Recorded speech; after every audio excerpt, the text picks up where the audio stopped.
नमस्कार, हमारा नाम है समरीन और आपने देखना शुरू कर दिया है लाइव सिटीज। देखिए 13 तारीख को यानी कि बीते दिन क्या कुछ हुआ था वो आपने देखा था। लाइव सिटीज ने आपको ब्रेकिंग खबर बताई थी और हमने आपको ग्राउंड से दिखाया था कि आखिर बापू परीक्षा परिसर में क्या कुछ हुआ था और वहां पर अभ्यर्थी हंगामा क्यों मचा रहे थे, ये भी आपको सबसे पहले लाइव सिटीज ने भी दिखाया था। और आपने देखा था कि कैसे उसके तुरंत बाद फौरन बाद बीपीएससी ने भी हड़बड़ाहट में बड़ी प्रेस कॉन्फ्रेंस बुला ली थी। तो अब ऐसे में कई तरह के सवाल उठते हैं।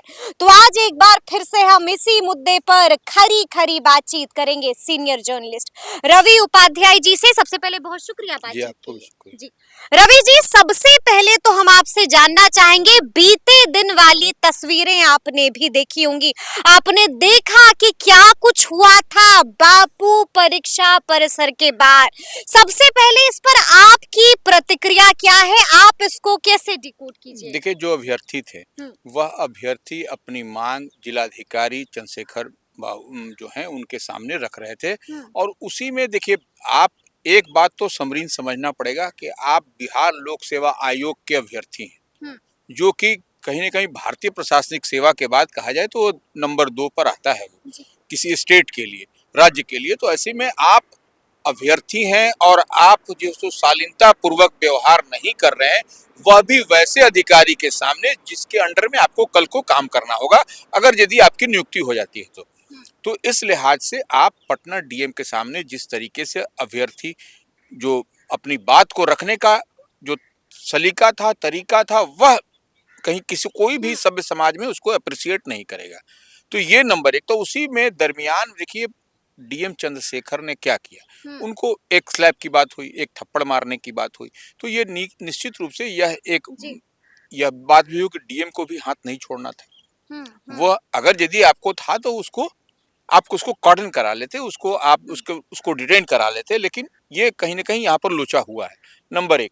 नंबर 2 बात की, अब उसी को लेकर के दिल्ली के वकील ने एनएचआरसी राष्ट्रीय मानवाधिकार आयोग में जो है सो शिकायत की है। वकील दिल्ली के हैं ब्रजेश सिंह।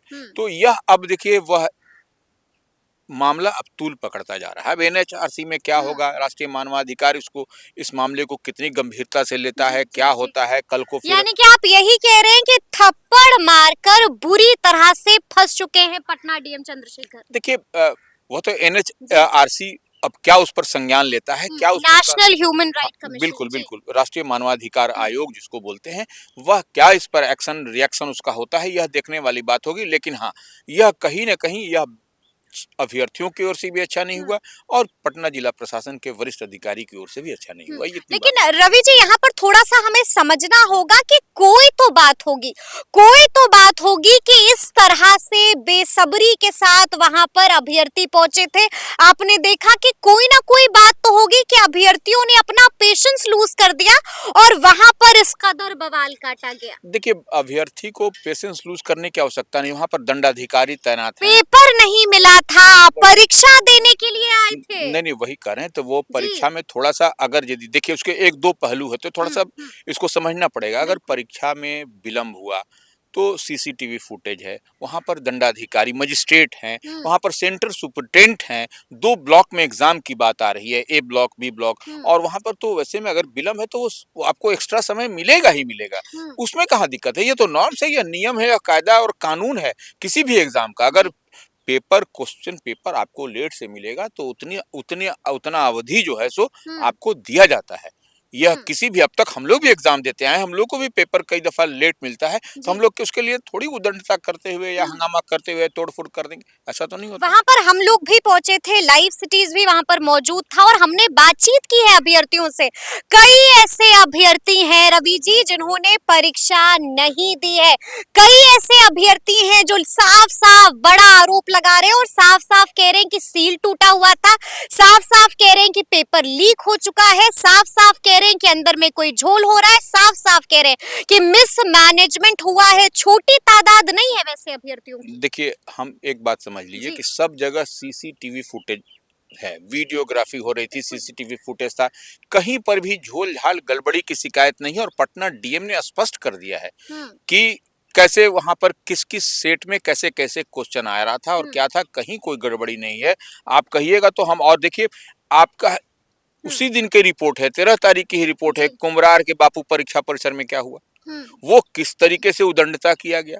वहां पर प्रतिनियुक्त दंडाधिकारी ने अगम कुआं थाना में जो है सो मामला भी दर्ज कराया, अशोक कुमार सिन्हा जिनका नाम है, तो वह और 50-60 को चिन्हित भी किया गया है। उसमें 50-60 लोगों को चिन्हित कर लिया गया है, कैमरे खंगाले जा रहे हैं, और जिन लोगों को चिन्हित किया गया है, क्या उनमें से किसी को गिरफ्तार भी नहीं, किया गया? अब देखिए ये प्रक्रिया है, इसमें समय लगेगा। हाँ। 50-60 लोगों को चिन्हित किया गया है और एफआईआर भी, जो प्राथमिकी भी दर्ज कराई गई है एफआईआर दर्ज हो चुकी है। हाँ, तो अगम कुआं थाना में जब दंडाधिकारी एफआईआर करा रहे हैं तो उसमें इफ बट की बात कहाँ है। वो तो है 50-60 की बात है, सीसीटीवी और वीडियो से उनकी पहचान हुई है, यह भी कहा जा रहा है। और अब उनको लेकिन हाँ, अभी तक आपने कहा कि हिरासत में या उनकी अरेस्टिंग, तो निश्चित रूप से पटना जिला प्रशासन इस ओर कार्रवाई करेगा और यह पुख्ता जानकारी के बाद उनको दबोचने की कवायद होगी। उनको दबोचा भी जाएगा। देखिए, इस मामले में 2 बड़े अपडेट हैं, और वो 2 बड़े अपडेट कौन-कौन से हैं वो भी आपको लाइव सिटीज ने ही बताया है।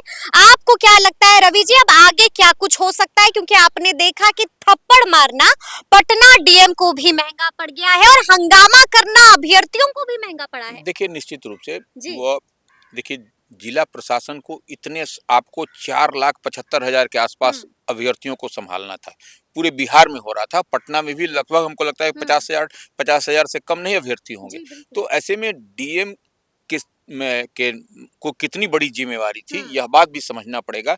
और ऐसे में आम आवाम, देखिए जो आम लोग हैं उनको, या अभ्यर्थी हैं उनको इतना तो क्या पटना डीएम अब परेशानी में घिरते हुए नजर आ रहे हैं? देखिए शिकायत हो गई है उनके खिलाफ। देखिए वही एनएचआरसी में हुई है शिकायत, तो वह अब तो एनएचआरसी को हम शुरू में ही कहे कि अब उसको देखना पड़ेगा क्या इस पर रुख होता है उनका, क्या होता है। लेकिन यह अभ्यर्थी भी दूध के धुले नहीं है, जो लोग हंगामा करते, हो सकता है कि मेरी बात से आहत हो अभ्यर्थी, लेकिन इतनी बात तो आपको मानना पड़ेगा, माननी होगी कि आप बिहार लोक सेवा आयोग के अभ्यर्थी हैं। इस बात को आप मानिए, और आपका एक स्टैंडर्ड होना चाहिए, आपका जो माने जो उदंडता का भी एक माने आप कर रहे हैं तो उसकी भी एक लिमिटेशन होनी चाहिए, उसका भी एक दायरा होना चाहिए, तो वह उसको आपको क्रॉस नहीं करना था।